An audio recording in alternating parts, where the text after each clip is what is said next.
Alright, so in this video, I'm going to be teaching you guys how to solve problems like this. So this is where we're going to have to use one of these bottom two rules when it comes to our logs. But we're going to also have to combine that with solving. So we're not just condensing now, we're not just condensing this into one function. We're actually solving. We're solving for x right here. So how do we do that? And this could be done for subtraction, addition, whatever. The first step on these problems where you're solving is you would like to get, sorry if you guys can hear that. We'd like to get both sides so that it's just a log on both sides. So condense both sides down to just one log. So on the right side, we already have one log, but on the left side, we have two logs. So we need to condense this left side down to just one log. So we use our last rule down there that tells us to condense this into one log, we just write log base 3, and then we divide these two numbers, so x over 2. And then this still equals log base 3 of 4. So now what do we do?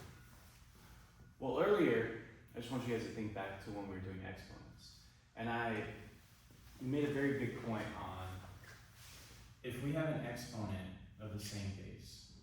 So let's say 2 squared equals 2 to the power of x. The bases were the same. That was a big point I made. We want the bases to be the same because if the bases are the same, then the exponents are the same. So we knew in this case that x equals 2, since both have base 2, so therefore the exponents have to be the same.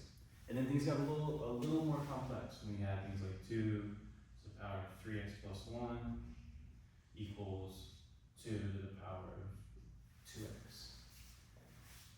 And on these problems, what I told you guys to do is once you see that the bases are the same, you just kind of ignore them. You see, okay, the bases are the same, so therefore the exponent's got to be the same. So what we did was we just kind of ignored those bases and we just set these numbers equal to each other. 3x plus 1 equals 2x. And then you would solve it. I want you guys to now look back at this function.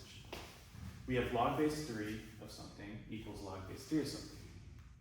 So immediately, in your head, if we're just thinking about what happened with exponents, the base for these logs are both the same, so that should tell us that what's inside needs to be the same. And that's going to be the rule we're using, is once we see that the base are the same, we just kind of ignore them, like we did in that example over there.